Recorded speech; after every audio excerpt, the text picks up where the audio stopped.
us in the Pledge of Allegiance, please? Sure will. I pledge allegiance to the flag of the United States of America and to the republic for which it stands, one nation, under God, indivisible, with liberty and justice for all. Thank you. Jennifer, please read the roll. Jim Holton. Present. Melanie Griffin. On the phone. Cliff Manuel emailed about 9 o'clock this morning he would not be attending. Commissioner John Mitten is not attending. Commissioner Pat Kemp is not attending. Commissioner Reggie Bellamy and Commissioner Catherine Starkey are also not attending. Commissioner Karen Steele. Present. Rich McLean. I'm present. Commissioner Janet Long. I am here. And both Mayor Kreisman and Mayor Jane Castor will not be attending. Secretary David Wood. Here. And we did not hear from Mandan. From whom? We do not have a quorum. Who did we not hear from?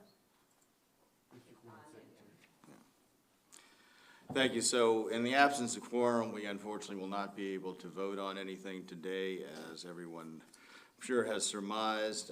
That's regrettable too, because we are statutorily mandated to pass our budget in September. And again, this underscores to me first the need of every member to participate when they can, and also for our legislative folks to make sure we get an amendment to the bylaw, to the legislation allowing us to conduct telephonic meetings. Because it's not proper to go on like this, and we're going to have to juggle things around to get the finances in order, and this meeting will theoretically, or will be continued until the next board meeting so we can pass the budget. With that said, is there any public comment? We do not have any public comment. Does anyone wish to make public comment? Okay, none being heard, we'll close public comment. The consent agenda items, we cannot pass the prior minutes because of a lack of quorum. We'll now turn to discussion items. David is not here today, but he will be reaching out to all members of the committee to discuss new committee appointments, which he and I have gone over. This is in a state of flux still, and I want to emphasize to any commissioner that we want to include everyone in anything they want to do. So if they have any specific requests or concerns about the committee appointments, David will be discussing with them, to please reach out to him and he can get in touch with me regarding those. There was no policy committee meeting, so no report there. The chair will now recognize Commissioner Janet Long for any comments on the Finance Committee. Thank you, Mr. Chair. We were not able to finalize our Finance Committee meeting this morning because we did not have a quorum. And I do believe that we have on the agenda a Finance Committee report. And so I guess it is the pleasure of the board if you want the Finance Committee to give you their report or wait until we have a quorum.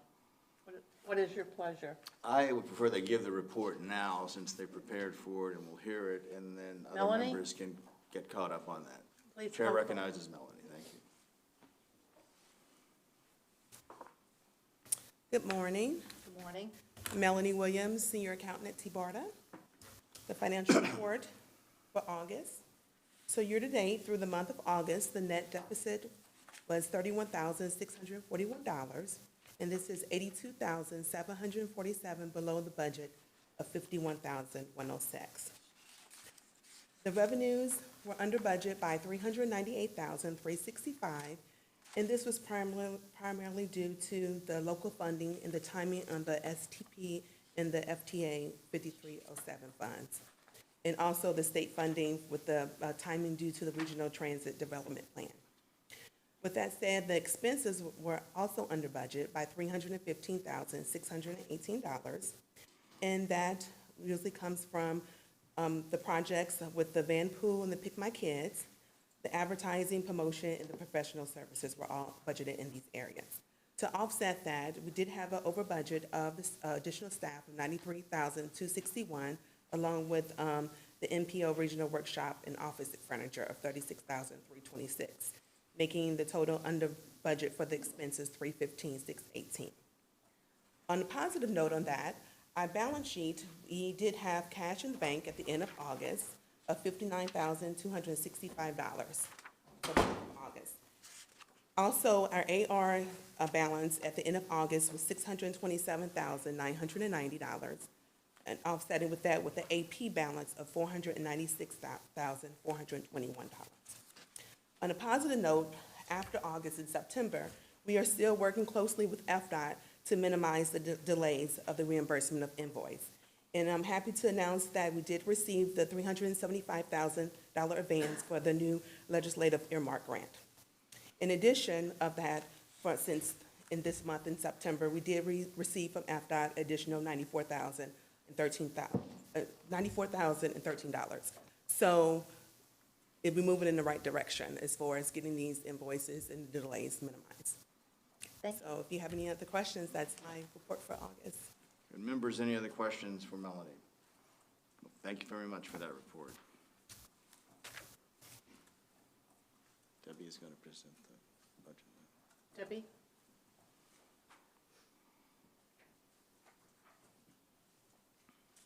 Good morning, everyone. I'm going to talk about the budget for next year. And it is absolutely amazing that a year ago, when I presented the budget, it was a total of about a $3.2 million budget. We had about $2.5 million in operations and $710,000 in capital. And today, as Commissioner Long said to me, is it really true we have a $7.5 million budget? And yes, it's true. We have come such a long way, as we keep saying. But we really have. There's a lot of good news as we look forward during the course of this year. David Green, the executive director, has done a great job putting together his vision and putting together the people in place to be able to really work with TBARTA to be able to make this a very good regional organization. In the budget for fiscal 2020, we have continuing commuter assistance program funding support from FDOT. Matter of fact, FDOT funding accounts for approximately 92 to 93% of the budget, which is fairly significant. But the good news is, in the past, TBARTA has spent a lot of the commuter assistance program money for administration and for different costs, whether it be supplies, rent, et cetera. In this budget, we have about 72% of the commuter assistance program funding will be coming for just the program itself. We've been able to, with the $1.5 million that we have from the state legislative appropriation, been able to move some of that money to there that would have been otherwise spent on CAP, move some of it over to whether it be local funds or to the FTA funds. So that is really good news that we're moving in the right direction to really put the money that the state gives us to the programs themselves. In addition, in next year, we'll be completing the Regional Transit Development Plan. We also have $2.7 million in there for the PD&E, the Preliminary Design and Environmental, for the 41-mile BRT. So we're very grateful for the $1.5 million that the legislature gave us. That's really helping us move forward. In addition, the state legislature gave us $1 million that we'll be using towards different studies for different types of technology in transit. We also will be having increased partner contributions that'll help us to match the Regional Transit Development Plan, as well as to help grow a reserve, because we really don't have a great reserve at this point. We will have, by the end of next year, we have an anticipated surplus of $183,000. That will give us only approximately a 9-day reserve, but it's in the right direction. So I'm really thrilled with that. The other thing that will be different for this coming year is our health care benefits, as well as other employee benefits, will be under PSTA. So that was able to lower the cost per employee for TBARTA, as well as offer a significant amount of more options to the employees at a lower cost.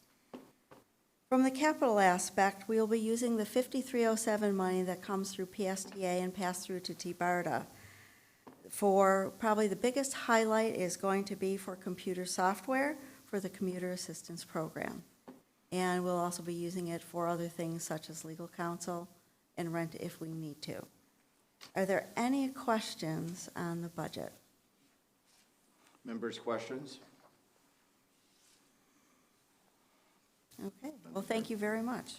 Debbie, I would like to, on behalf of the board, really thank you for all your hard work, and Melanie as well, for getting up to speed as quickly as you have. And I especially would like to thank wholeheartedly the Florida Department of Transportation, our secretary, and Katina and Mingao for all of the assistance that they have provided in getting us to where we are today. It's just a very, very big accomplishment, and I couldn't be more proud. I couldn't agree more, and if I may say, this budget was actually put together by the TBARTA staff under David's direction. And, basically at the end of it all, I sat down and reviewed it with Melanie. We did an allocation over the funding sources together, and we are also putting together, or have put together, a cost allocation plan. Not just for this year, but for all years, and we'll just update it annually, so that anyone coming in can see where things need to go and how we'll handle it for things that are general to the organization and how we'll charge it back to the grants. Giant steps Yes, forward. so we appreciate the staff here, too. Excellent. Thank you, Debbie. Excellent I'd like work. to echo Commissioner Long's remarks there. You've done a fantastic job with staff. Please get with David, too, when you see him, and so we can expedite the adoption of this at the next board meeting as a continuation of this, because to fulfill our statutory requirements, I'd like staff to brief the commissioners that were not here on your report. And if they have any questions, they can ask you, so we can proceed in a timely fashion to adopt the budget. We can all reach out to the commissioners who are not here today. We'll do that. Precisely. Okay, thank you. For that. Thank Thanks you so very for much. that. I think we were going to discuss under the Finance Committee, there was an amendment to David's employment agreement that would allow him to tag along to the PSTA insurance. We, of course, cannot vote on that today because there's not a quorum present. I'll defer Just to before we council. go ahead, so we, because we don't have a quorum present, we need to announce that the budget, the hearing on the consideration of the budget is going to be continued until the October board meeting, October. Is this, Just turn it on. Alan, hit your mic again, please. Okay, now hit that one. There we Okay, go. leave it. Okay. Do you want me to start that over? Yeah, Okay, just going back to the budget item, because we don't have a quorum today, and the bylaws require that the budget be adopted at the September meeting. What we're gonna do is continue the discussion about the adoption of the 2020 operating budget to the October board meeting, which is scheduled for October 25th. So I just want to make that announcement for those present. And you should, if there's anybody that wants to comment on the budget today, you should allow for any public comment on the budget today, just in case people are here and want to speak to the budget. Okay, so before we go to the next item. yes, hearing that, is there anyone that wishes to comment on the budget? No public comment being heard. There is none, so we'll move on to the next item. So this item will be brought back on the meeting of October 25th. So that concludes that. There is no legislative subcommittee report because there was no meeting. There was no meeting of the Citizens Advisory Committee, so there'll be no report. And the chair recognizes Chris Donatis now for his report on Transit Management Committee. Welcome, Chris. Good morning. Chris Donatis with TBARTA Senior Planner. This is a summary of the Transit Management Committee and Transit Advisory Committee meetings held on Tuesday, September 10th at the Hart's Boardroom in Ybor City. They did have a quorum. Kurt Scheibel of Pasco County Public Transportation was voted in as the new chairman. Bob Lasher of PSTA was voted in as vice chairman. There were no action items, but the committee did hear 3 presentations. One presentation was from Bill Ball, Tyndall Oliver, gave the presentation on Envision 2030. Brian Passaro of TBARTA gave an update on the BRT PD&E Regional Rapid Transit Plan. And Bob Lasher gave a update on the Central Avenue BRT. And that concludes my summary. Any questions? Thank you. Members, any questions for Chris? None being heard, thank you. Moving along on the chairman's report, I have no new matters to report other than, again, please underscore to everyone we need to try to make sure we're at the meeting next time and get in touch with staff as timely as possible if we can't come to meetings, and let them know so we can make sure other members will be present for quorum. So that's the only thing I have to report. We're going to, prior to old and new business, we'll go to the presentations now. And the chair recognizes Sarah Caper from Forward Pinellas.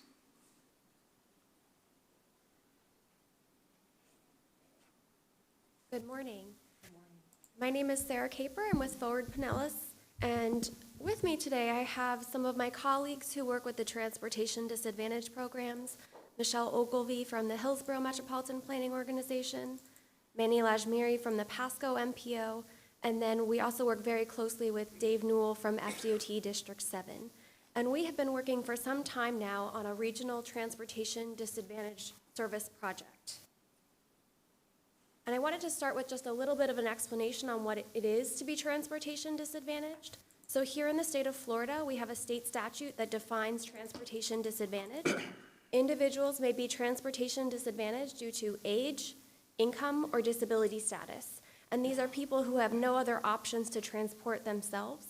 In each county in the state of Florida, this is done a little differently. Every county has its own transportation disadvantaged program. Some of them are operated or coordinated by transit agencies, some by the county, some by other entities. Here in our region, we have PCPT, so Pasco County Transit operates and coordinates the program for Pasco. In Pinellas, it's PSTA, the Transit Authority. In Hillsborough County, it's a Sunshine Line, which is part of Hillsborough County. And then the other counties in the region, the TBARTA region, have the county and other agencies do that. In each county, the Metropolitan Planning Organization, the MPO, is the planning agency. And then there's a local coordinating board that's composed of public agencies and citizens who help guide and provide direction for the program. A couple years ago, the Hillsborough, Pasco, and Pinellas MPOs and LCBs got together and did a study of what are our regional needs. And there's one major regional need, which is crossing county lines. And this is something that we decided was important enough to get together on a regular basis to discuss. And so there's this committee of the LCBs that meets about 3 times a year and is working towards a regional project to help people cross county lines. This can be someone who has to go to Moffett, who lives in Pinellas County. It could be someone trying to go to Bay Pines from Pasco County. There are all kinds of needs that people in our region have to get to another county for medical and other needs, as well as just because of quality of life. And so we have been working on a pilot project to help these people and to test what can we do, what's the best way to do it. And we've run into a lot of obstacles along the way. And trying to get someone to operate this service has been our biggest obstacle to date. We have really thorough programs and good service within each county, but to get someone across those county lines has been that big hurdle. And so we have started discussions with TBARTA, with David Green and his staff, to see maybe TBARTA can work with us to help make this happen. We have a framework for a pilot program that could start potentially with medical needs or other urgent needs, and then expand that as we're able for quality of life, grocery, work trips, things like that. So at this point, we're still working with TBARTA, with your staff, to see how we might work together, work with FDOT to come up with some kind of pilot project. And so TBARTA asked that we come today to speak with you, to introduce you to the project, and to get your feedback and input on it. That is a brief summary, and I'm happy to take any questions you might have. Thank you for those questions. I have one to start out. What would be the funding mechanism principally for a TBARTA project that crosses county lines? We've gone back and forth on a couple of different options. One option is FDOT manages the Federal Transit Administration Section 5310 program, which is a grant program. We have decided at this point that's not the best funding source because the people served by that program don't correspond exactly with the Transportation Disadvantaged program.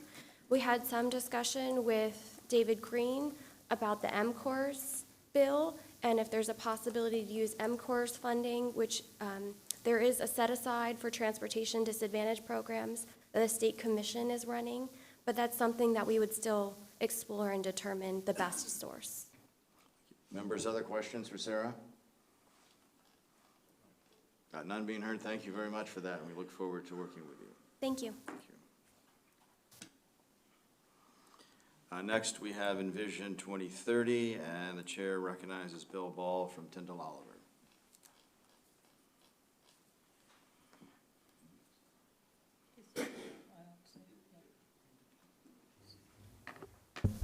Good morning, everyone. It's good to be back. Talk about Envision 2030, Bill Ball with Tyndall Oliver, and I'm pleased to be here to talk about a number of things today that set the stage for the board workshop that is scheduled for November following your regular board meeting. So there's a bunch of information here, and staff has also offered one-on-ones to those that want from the board. So I'm hoping that a number of those that aren't here today will take advantage of that opportunity. Today we're going to cover a little bit more about existing regional transit services. We're going to talk about a regional transit vision network we've been working on closely with staff as well as the local transit agencies.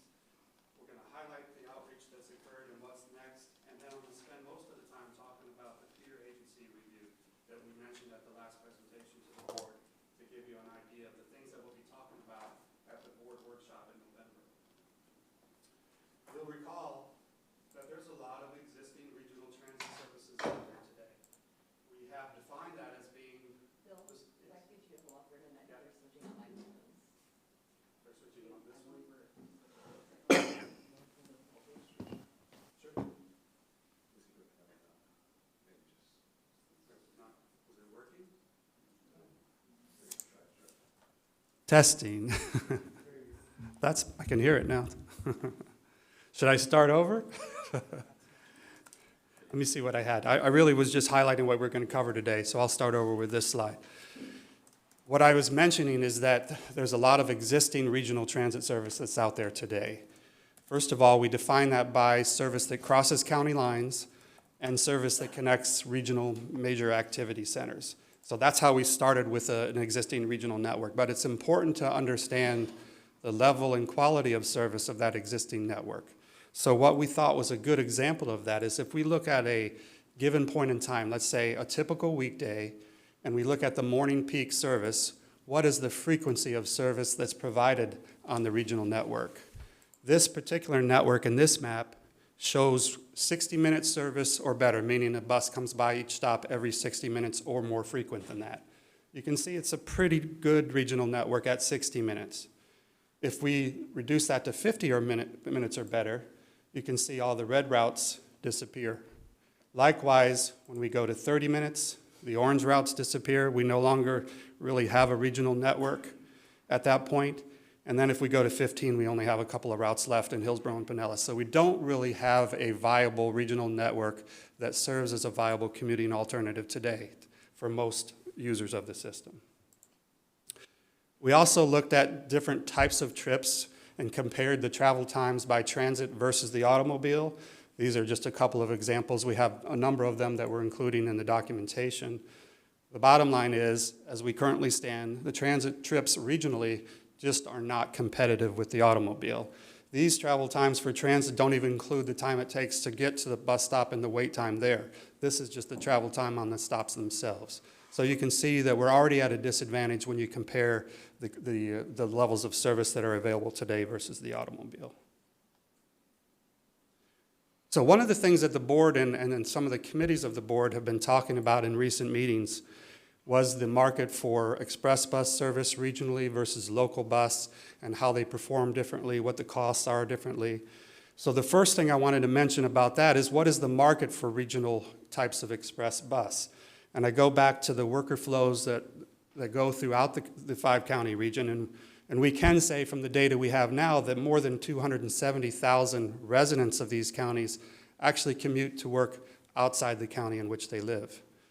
And that is a little bit lower if you just look at within the 5 counties. So 211,000 of those residents commute to work to counties in the other 4 counties in the region.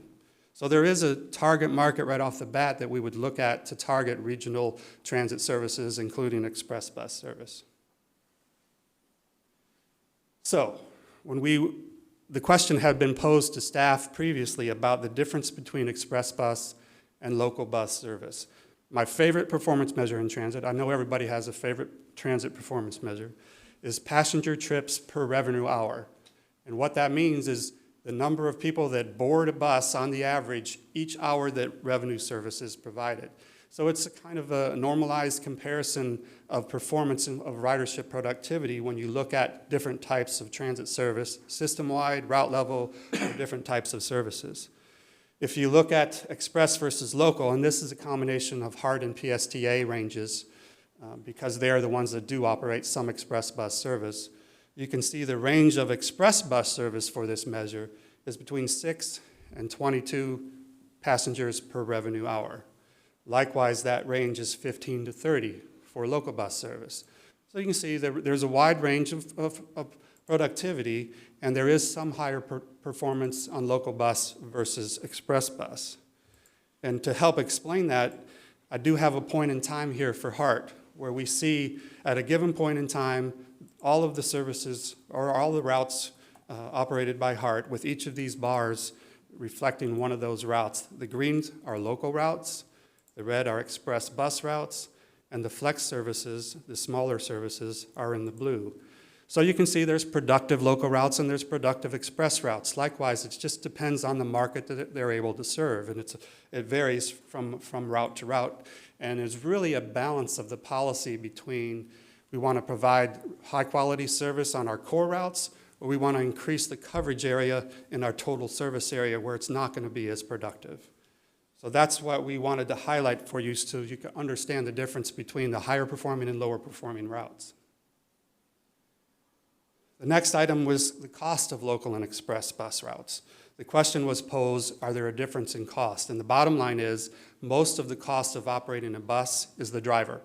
So there is really no distinguishing difference in cost if you're operating a bus for local versus express. There is a difference in the express and the nature of that service because of the nature of how you provide it. It's usually focused on the morning peak and the evening peak, so you're not as able to use your resources and your buses as effectively during the midday. It's also focused on directional. In the morning, you're going strongly in one direction. The evening, you're coming back in that reverse direction. So there is some expectations of some lower ridership productivity on express bus routes. But it then, again, just depends on the market, as I showed here. The final one about this is revenue sources. The question was posed about how we fund local versus express bus services. Again, there's generally no distinction in the source of funding for these types of services. However, there are funding programs that you apply for that could fund specific services. The example I have here is FDOT's Transit Corridor Program. That's a discretionary funding program that's aimed at targeting corridors that we would add capacity or reduce congestion. And it can provide up to 100% funding, and this indicates some of the services in the 5-county region that have gotten funding through this program. Some of them are express, some of them are local services that we offer. Okay. The next one is the draft Regional Transit Vision Network. We've been working on that with staff, with each of the local transit agencies. We have a draft vision network that started with the Regional Transit Feasibility Plan. We went back to even the TBARTA Master Plan, as well as the MPO Long-Range Transportation Plans and the local agency transit development plans. So we have a good draft in place, and this is the starting point that we'll bring to the board workshop in November. I will mention that we also, in the box down to the left, we mentioned the Regional Transportation Disadvantage Service opportunity that Sarah talked about a minute ago, and we also mentioned the commuter services that TBARTA provides as well. When we get that vision in place, we're going to work on breaking that down into short-term improvements and long-term improvements The short term will focus on improvements to the existing services that are out there today, including the things here like frequency of service, hours of service, weekend service, and even the regional paratransit and transportation disadvantage service. Whereas the long term is more oriented to new service, whether it be New Express or premium service or the regional rapid transit on I-275 or other transit technologies that would be beneficial to the region as a whole. Did want to highlight the outreach that we've had to date. We have reached more than 23,000 people through the outreach process, through the various techniques that are indicated on this slide. So we're proud of that, but we are moving forward to the next step. And I think many of you are familiar with the MetroQuest. That's really an online interactive input tool that many of the MPOs have used for their long-range transportation planning. We're going to use this tool to get feedback on priorities for what types of improvements that citizens would like to see in the region. I think, Chris, you also wanted to say a few words as it relates to this. Thank you, Bill. Chris Jadek, Director of Communications for TBARTA. I just want to take a minute of Bill's time to brief you on the public outreach plan. The goal is to have broad, comprehensive coverage across the entire 5 counties so that people are aware of the survey and able to take it, certainly.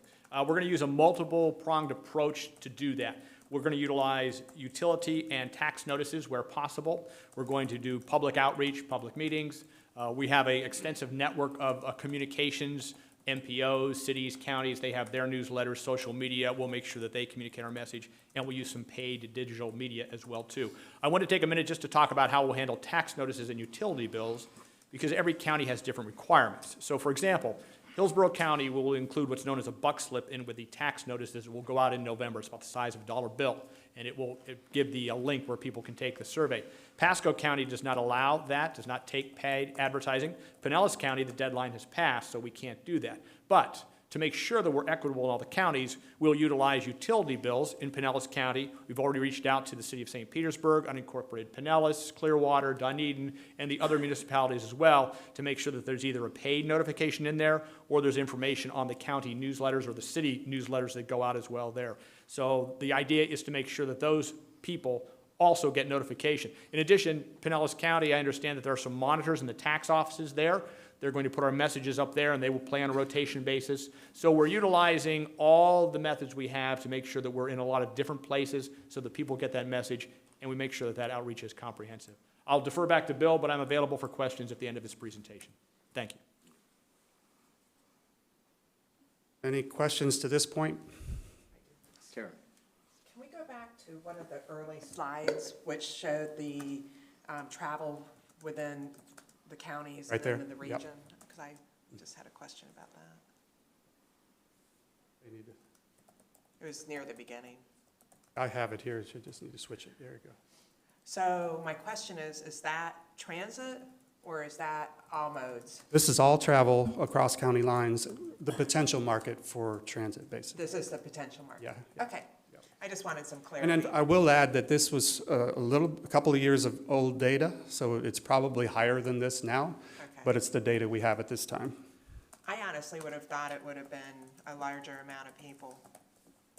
Well, we are working on the demand assessment now for the next phase of the project, so we're going to be using this as well as getting a better understanding of specifically the origin destinations of these that will help us determine the magnitude of that market. Okay, thank you. Any other questions before we move forward? This last, to me, is the most important part of Envision 2030 and is really the basis for what we want the board workshop to be in November. What we want to do in that workshop is we're going to identify a series of questions that the board needs to discuss and answer. And then we're going to propose what potential solutions have been used to answer those questions based on our research around the country, and then facilitate a discussion with the board about which of those solutions might make the most sense for the Tampa Bay area. You'll recall we went through a process that narrowed the peers from over 20 regional entities down to 6 that we ended up using for this evaluation. And we used these focus areas to do that process. The 6 that we ended up with are indicated on this map: Atlanta, Minneapolis, Seattle, San Diego, Phoenix, and South Florida. So for each of those, we have a case study of information about the key items that we wanted to learn about for TBARTA's purposes. And what we have are some common themes that each of those regional entities are generally involved in some way or another. First of all, they're definitely involved in state and federal funding, either oversight or direct involvement, each of them. Secondly, they're all involved in regional planning. Some of them all transportation in general, some just transit. Of course, they're definitely involved in regional transit, either directly operating or contracting or working with others to operate regional transit. Very little involvement in local transit. They have relationships to make sure they tie together well, but they don't have direct involvement in local. And then the regional branding is a key item as well, making sure that the community and the perception of this is a single unified brand, and there's a perception of seamless service when you do cross-county lines.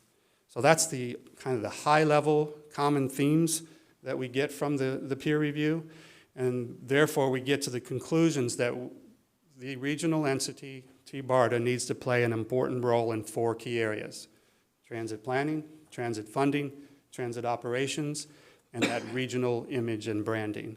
So the rest of this presentation and the structure of the workshop that we are planning for November will center around questions and solutions that relate to each of these areas. Now they can vary, the roles can vary significantly from region to region, but one of the clear things we learned is that it has to be very precise in defining what the roles are. And I'll talk about that more as we go through a slide for each of these 4 areas. First of all, planning. What should TBARTA's role be in transit planning? There's so many elements of transit planning, from capital planning, service planning, vision planning, the difference between Envision 2030 and the local TDPs, all of these elements that we're going to structure into questions and potential solutions for the board to discuss and give direction to us on how to integrate what the board's role should be in planning moving forward. The second one is funding. Each of the 6 peers that we identified and did case studies on, each of them has 1 or more dedicated funding sources. You can see that by the magnitude of the operating and capital budgets that are indicated in this table, they're substantial. So obviously, the biggest key issue for the board is to discuss where we go in terms of identifying that recurring dedicated funding. And that could be, if the examples in these peers, we'll go into more detail in the workshop, but it could be the state, it could be taxing authority that the regional entity has, or it could be the locals contributing. There's examples from each of these case studies that we can put out there for discussion with the board. The third one is operations. What should the role of TBARTA be in operations? Should they be involved in regional service, local service? Should they be directly operating? Should they be contracting with the local agencies to operate? Or should they be contracting with private operators? There's just a series of questions, some that you may be able to answer easily and quickly, some that may require more discussion and research. So we'll support that discussion at the workshop as well. Then finally, the image. It's not just branding and image, but it's the perception that the customer has that service is seamless regardless of who's operating it. And that's the ultimate goal we want to have, and discussing what TBARTA's role can be in achieving that. So the bottom line is, we'll hear this message from each of the peers, is that clearly they're better together working as a regional partnership. That doesn't mean there aren't challenges. All of them indicate that there are sensitivities between the regional entity and the local agencies, between the larger agencies and the smaller agencies. There's sensitivities ongoing and they never go away. The bottom line is working through them together gets them to a better place to get the advantages of the regional approach. So that's what we want to talk about at the board workshop. The bottom line is they talk about, in the end, we leverage greater resources when we work together as a region, and we also make the region more competitive when you compare ourselves to other metropolitan regions around the country. Just a common theme for all of this that we hear from the other peers around the country. So, our recommended actions to guide the workshop that we plan in November, there's 4 of them. First of all, we need to clearly define what TBARTA's roles are going to be going forward. And that's the most important thing, to go through the questions. And the way we want to structure it is not just have an open-ended question for you. We want to define the questions, give you some potential solutions based on how others have done it, and then you can discuss how it might work the best here in the Tampa Bay area. The second one relates to relationships. A number one priority of TBARTA needs to be strengthening and building trust with Florida DOT, with each of the local transit agencies, with each of the MPOs. And building that trust will make this whole agreement process that much easier in getting through the challenges that are associated with it. The third one, codification. That means formalizing those roles and the responsibilities. Phoenix is a good example. They have a very good and detailed interlocal agreement that clearly identifies who's responsible for what, so there is no confusion. Any changes to that agreement occur based on collaborative discussion with representatives throughout the region. And then finally, it's community.